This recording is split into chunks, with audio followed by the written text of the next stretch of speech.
안녕하세요. 역사의 지혜를 현재의 거울로 삼는 옹고지신입니다. 오늘은 권력의 정점에서 한 시대를 움직였던 인물들의 이야기, 사마천의 사기 중 장승상열전을 통해 통치와 인격, 그 귀결에 대해 깊이 탐구해보고 초기 한나라를 이끈 승상들의 삶을 통해 리더십의 본질에 대해 살펴보겠습니다. 장승상열전은 단순히 여러 인물의 생애를 나열한 기록이 아닙니다.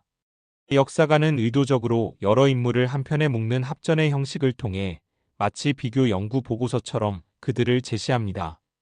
학자형 기술관료 장창, 강직한 충신 주창, 그리고 완고한 원칙주의자 신도가 서로 다른 이 세 명의 승상을 통해 한나라 초기에 요구되었던 다양한 리더의 자질을 비교하고 우리에게 깊은 성찰을 유도하는 것이죠.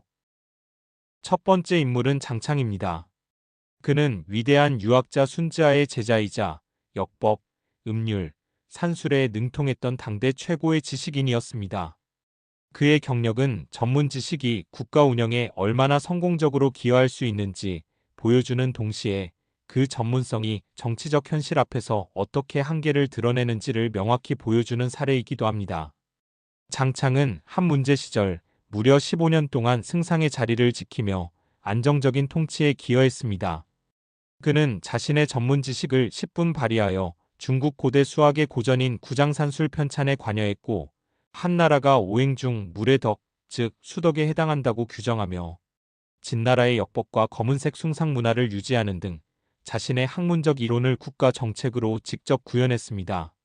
하지만 그의 전문성은 때로 경직된 고집이 되기도 했습니다. 공손신이라는 인물이 한나라는 토덕이며 그 증거로 황룡이 나타날 것이라고 주장했을 때 장창은 이를 허황된 이야기로 일축했죠. 하지만 실제로 황룡이 나타나자 그의 학문적 권위는 크게 흔들렸습니다. 그러나 그의 몰락을 결정지은 것은 이념 논쟁이 아니었습니다.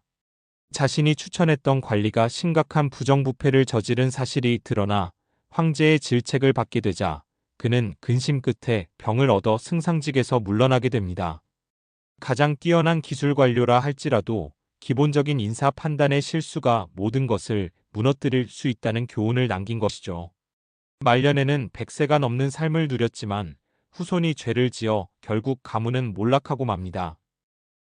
다음 인물은 추창입니다. 그는 항고조 유방의 동양 출신으로 강직하고 거침없는 성품의 소유자였습니다. 얼마나 강직했던지 소하나 조창 같은 최고 권력자들조차 그를 함부로 대하지 못했다고 합니다.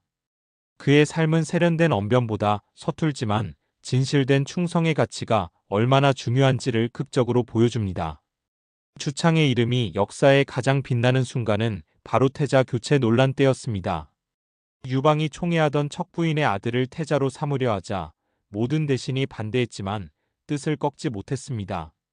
이때 주창이 격분하여 앞으로 나섰습니다. 본래 말을 더듬는 버릇이 있었던 그는 극도의 분노 속에서 이렇게 외칩니다. 신은 비록 말은 잘 못하지만 이것이 불가하다는 것은 분명히 아옵니다.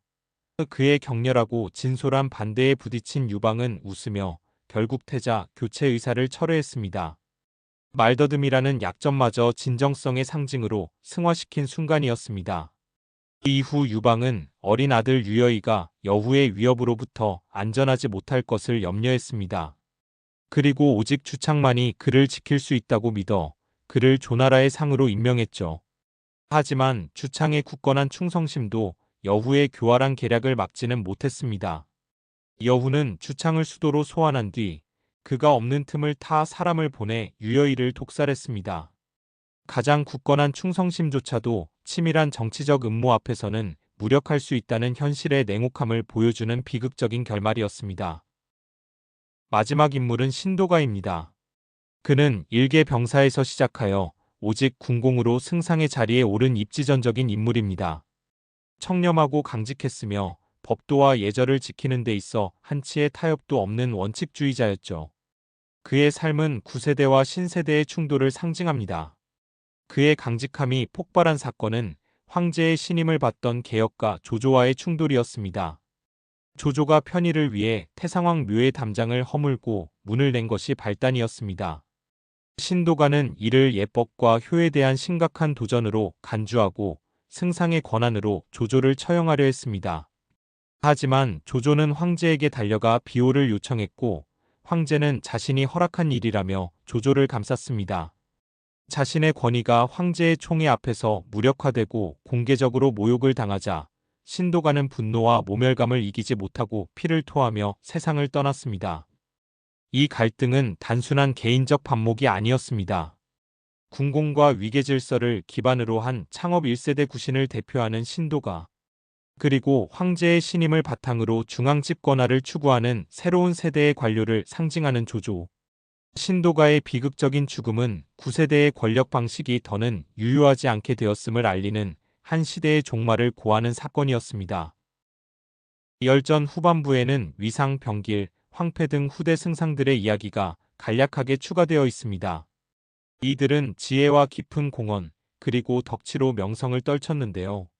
이는 한나라가 안정기에 접어들면서 승상의 역할이 초기의 군인적 기질에서 지혜와 덕망을 갖춘 유가적 관료 모델로 점차 변화해갔음을 보여줍니다. 장승상 열전은 흥미로운 고사성어를 남겼습니다. 바로 기기예의인데요. 말을 더듬는 모습을 표현하는 말이죠. 기기는 주창의 이야기에서 유래했습니다. 그가 외친 기기코 불가함을 안다에서 기기는 단순히 말을 더듬는 소리가 아니라 결단코라는 확신의 강조어였습니다. 반면 애에는 삼국시대 등해라는 장수가 자신을 칭할 때 말을 더듬던 것에서 유래했죠. 강렬한 충심의 표현이 단순한 행위 묘사로 변한 것인데요. 유창함보다 진심의 가치를 높이 평가하는 문화적 함의를 담고 있습니다. 또 다른 고사성어 거래골은 자신의 뼈를 구걸한다는 뜻으로 고위 관리가 명예롭게 관직에서 물러나기를 청할 때 쓰는 표현입니다. 이 거래골이 상징하는 명예롭고 평화로운 공직의 마무리는 안타깝게도 이 열전의 주인공 중 누구도 성취하지 못한 이상향이었습니다.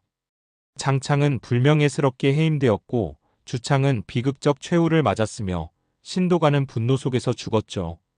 이 고사성어는 그들의 결말이 얼마나 위태로웠는지를 부각하며 열전 전체에 현실주의적인 색채를 더합니다. 결국 장승상 열전은 이상적인 신하의 단일 모델을 제시하지 않습니다. 기술 관료적 이상을 대표한 장창, 황제에 대한 도덕적 제동장치를 구현한 주창, 법과 위계를 중시한 신도가, 역사가는 이처럼 결점을 지닌 여러 원형을 통해 훌륭한 통치란 무엇인가에 대한 단순한 해답을 피하고 그 복잡하고 다면적인 본질을 탐구하게 만듭니다. 이 열전은 선행은 반드시 보상받는다는 단순한 도덕률에 도전합니다. 뛰어난 학자였던 장창의 공직 생활은 사소한 불명예로 끝났고 주창의 위대한 충성은 그가 보호해야 할 대상을 구하지 못했으며 신도가의 확고한 원칙은 그를 죽음으로 이끌었습니다. 역사가는 덕목은 칭송받을 만하지만 그것이 황실이라는 예측 불가능한 세계에서 성공이나 행복한 결말을 보장하지는 않는다는 점을 보여줍니다. 정치적 변화의 흐름, 황제의 변덕, 인간의 무자비함 같은 힘이 종종 개인의 덕성보다 더 강력하게 작용하는 것이죠. 신도가와 조조의 갈등은 왕조가 겪는 전환기를 보여주는 핵심적인 사건입니다. 정복을 통해 권위를 얻은 1세대 지도자들의 가치는 명확한 위계질서와 무인의 명예였습니다. 반면 제국을 통치해야 하는 이 3세대는 관료주의적이고 중앙집권적인 실용성을 추구했죠. 따라서 신도가의 죽음은 단지 개인의 비극이 아닙니다.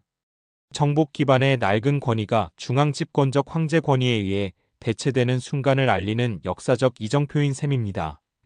이는 왕조가 생존하기 위해 자신의 창조자들이 지녔던 가치를 넘어서야 하는 고통스러운 정치적 진화의 본질을 포착하고 있습니다. 장승상 열전이 우리에게 던지는 교훈은 명확합니다. 첫째, 리더십은 다면적이라는 것. 이상적인 리더의 단일 모델은 존재하지 않습니다. 둘째, 덕성과 운명의 비극적 관계. 개인의 훌륭한 덕성이 반드시 성공을 보장하지는 않습니다. 셋째, 변화와 적응의 필연성. 조직과 국가는 시대의 변화에 따라 진화해야만 생존할 수 있으며 그 과정은 때로 고통스럽습니다. 오늘 옹고지신과 함께한 장승상 열전 이야기는 여기까지입니다. 권력의 정점에서 고뇌했던 이들의 삶을 통해 여러분은 어떤 지혜를 얻으셨나요? 여러분의 생각을 댓글로 남겨주세요. 시청해주셔서 감사합니다.